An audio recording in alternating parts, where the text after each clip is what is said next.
পেজে কিভাবে আমরা কাস্টম ইউআরএল দিতে পারি, যেমন সাপোজ আমার যেরকম আছে পেজ মিম হুসাইন দিয়ে, তো মিম হুসাইন 123 বা মিম হুসাইন দিয়ে যদি পেয়ে যায় এরকম যে facebook.com মিম হুসাইন স্ল্যাশ মিম হুসাইন এরকম একটা নাম কিভাবে আমরা দিতে পারি কাস্টম যেটা ইউআরএলটা। পেজ ইউআরএল চেঞ্জ আমরা টপিক বাই টপিক শিখতেছি, কারণ কি যাতে মাথায় থাকে আমরা কোনটা কখন করলাম, এই জন্য আমি টপিকের নাম অনুযায়ী আপনাদেরকে শেখাচ্ছি।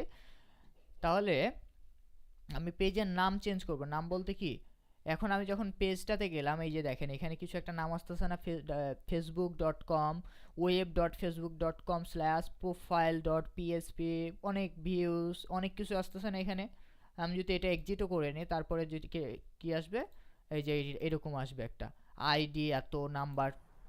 আমার এটা আসলে কি এটা প্রফেশনাল লাগতেছে না, আমি চাচ্ছি এটাকে সুন্দর একটা নাম দিতে, যা আমার এই নামটা অনুযায়ী যদি আমি পেয়ে যাই তাহলে এটা দিতে, বা আদার্স কোনো নাম দিতে চাচ্ছি।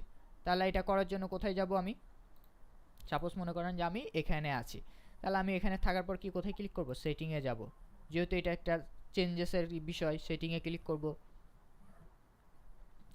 সেটিংয়ে ক্লিক করার পর এই যে দেখেন আর কিছু করা লাগবে না আপনাকে, আপনার কাছে চলে আসছে এই যে জেনারেল পেজ সেটিং, পেজের নাম এবং ইউজার নেম। এই ইউজার নেমটাই হচ্ছে আপনার এখানে পেজের ইউআরএলটা। আপনি এখানে এডিটে ক্লিক করবেন, এডিটে ক্লিক করার পর আপনি এখানে আপনার নামটা দিবেন, তবে অবশ্যই কোনো স্পেস থাকবে না, কোনো মিম হুসাইন মার্কেটিং একটা আছে অ্যাভেলেবেল এরকম, ইউজার নেম ইজ অ্যাভেলেবেল। যদি এরকম না আসে ক্রস চিহ্ন আসছো, ইরোর আসতো লাল চিহ্ন, তাহলে আমরা একটা সংখ্যা বা আদার্স কোনো কিছু সাইন ব্যবহার করতাম, ডট অথবা, কিন্তু স্পেস দেওয়া যাবে না, আদার্স কোনো সিম্বল ব্যবহার করা যাবে না, আমরা শুধুমাত্র ডট ব্যবহার করতে পারি ইউজার নেমের ক্ষেত্রে।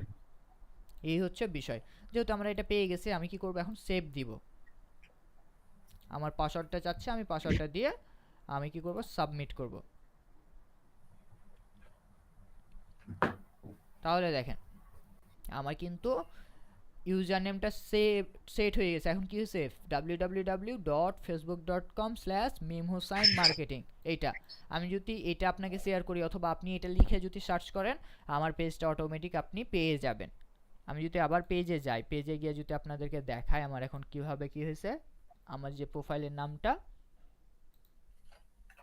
পেজের ইউআরএলটাই যে দেখতে পাচ্ছেন web.facebook.com/mimhussainmarketing, এইটাই হচ্ছে আমার ইউআরএল। এখন যদি আমি এটা শেয়ার করি তাহলে সরাসরি যে কেউ আমার এখানে চলে আসতে পারবে, মানে আমার এই পেজটা দেখতে পারবে।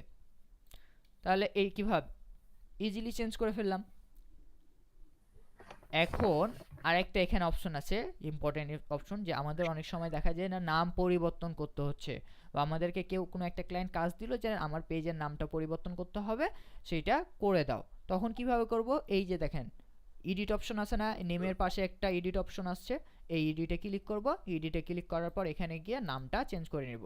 অনেকের হয়তো বা ফার্স্ট টাইম আমাদের ওয়ার্ডে মিস্টেক হতে পারে, এখানে এম এর জায়গায় এন দিয়ে ফেলছি বা এর জায়গায় ই দিয়ে ফেলছি, এরকম অনেক সময় দেখা যায় যে মিস্টেক হয়ে গেছে আমাদের থেকে, তখন আমরা একবার চেঞ্জ করতে পারবো। আরেকটা ইম্পর্টেন্ট নোট নিয়ে নেন, হয়তো আপনারা দেখতে পাচ্ছেন আপনার নাম যদি একবার চেঞ্জ করে ফেলেন 60 ডেজের মধ্যে আর কখনো নাম পরিবর্তন করতে পারবেন না।